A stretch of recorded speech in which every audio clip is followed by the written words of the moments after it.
Welcome to the High Income Business Writing Podcast, helping you propel your writing business to a whole new level. And now, here's your host, Ed Gandia. Hey there, welcome to another episode of the High Income Business Writing Podcast, the number one podcast for business writers and copywriters and solo marketers who want to earn more in less time doing work they love for better clients. With over 1.4 million downloads from listeners just like you across 101 countries. I want to start today with two quick stories from very different worlds that both point to the same idea. Walter Murch is one of the most celebrated film editors in history. He edited films like Apocalypse Now, The English Patient, and The Godfather Part 2. But here's what many people don't fully appreciate about what Murch does. Sure, the raw material that he works with is almost always excellent. In many cases, it's extraordinary. Great cinematography, powerful performances, footage that could tell a dozen different stories.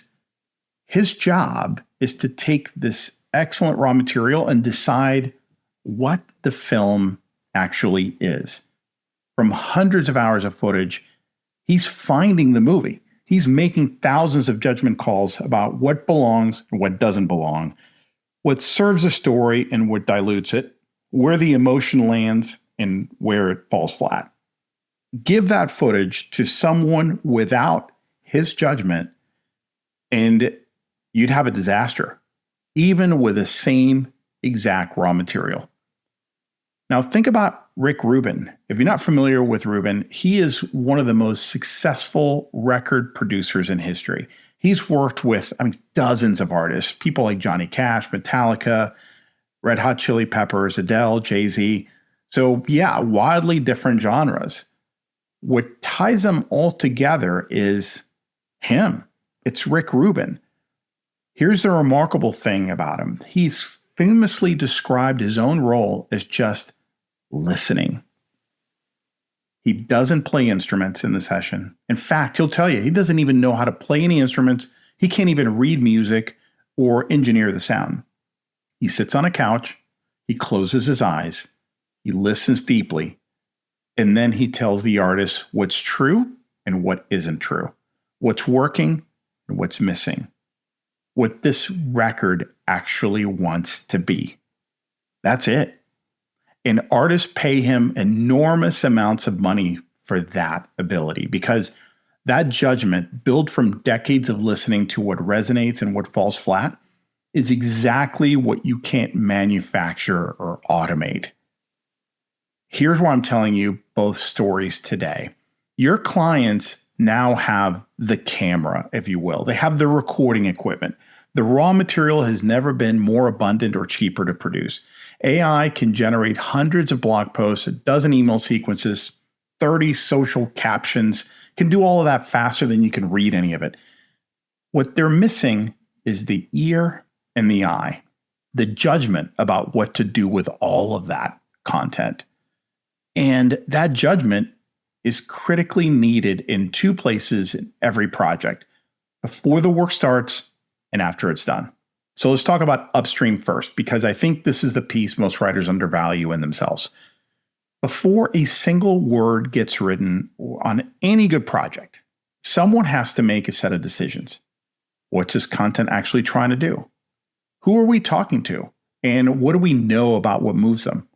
What angle is going to land? And which ones are going to fall flat with the specific audience? What does the client CEO actually care about, even if it's never written down anywhere?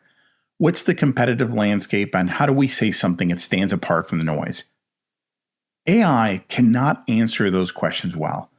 That's because those decisions require context that doesn't exist in any data set.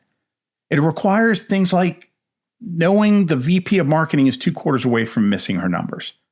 It requires that the sales team, or understanding that the sales team has been complaining for months about the quality of the leads that marketing is sending them.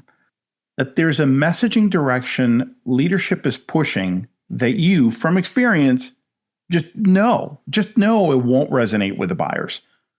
That kind of upstream judgment, the ability to figure out what's worth making before anyone else makes it, that's where experienced writers have been giving away enormous value for years. Embedded invisibly in the kickoff call, in the clarifying questions you ask, in the gentle pushback you offer when a brief doesn't quite make sense.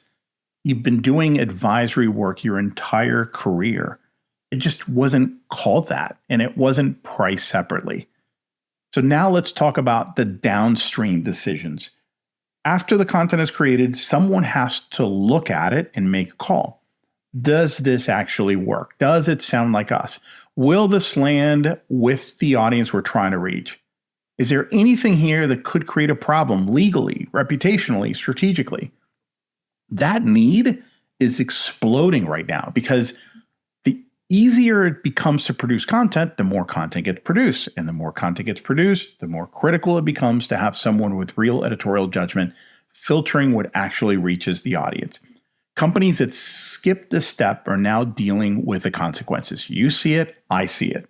Generic content that sounds like no one wrote it. Tone-deaf emails that went out before anyone with taste had a look at it.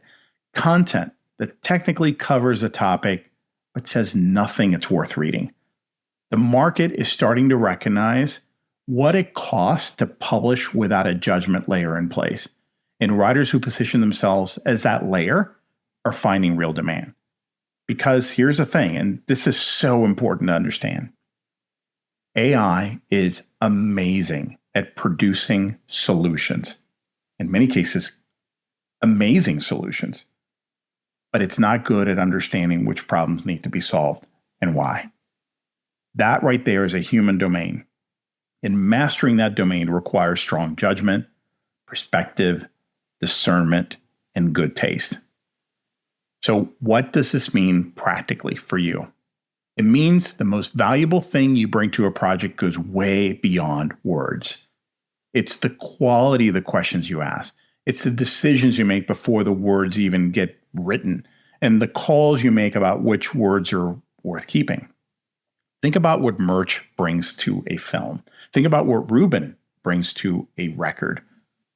The raw material in both cases is often extraordinary. The difference between something that moves people, though, and something it doesn't is the judgment applied to it. Your clients are generating more raw material than ever before. Some of it is actually pretty good. A lot of it, though, is not, and almost none of them have a reliable process for telling the difference. That's where you come in. That's where you can add tremendous value. You don't need to stop writing to do this and to start moving in this direction, to frame your value differently. Most writers I know who've started to move into this territory still write and still write quite a bit. They just do it alongside other kinds of engagement that put them closer to decisions upstream and downstream, because that's where the real value lives today. So here's what I would encourage you to do this week. Think about a current client and ask yourself two questions. First, what decisions are they making before they produce content that I have an opinion about?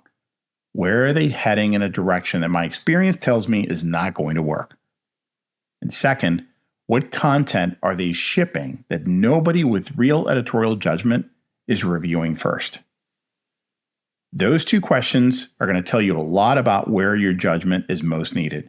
And where it's most needed is usually where it's most worth pursuing. I'm Ed Gandia. Thanks for being here today, and I'll see you in the next episode. Well, that's it for today. I hope you enjoyed the episode. And just a quick reminder to grab your free copy of my latest book, Earn More in Less Time: The Proven Mindset, Strategies, and Actions to Prosper as a Freelance Writer. You can get your free copy at b2blauncher.com, where you will also find the detailed show notes to this and all my other episodes. Enjoy and have a great day.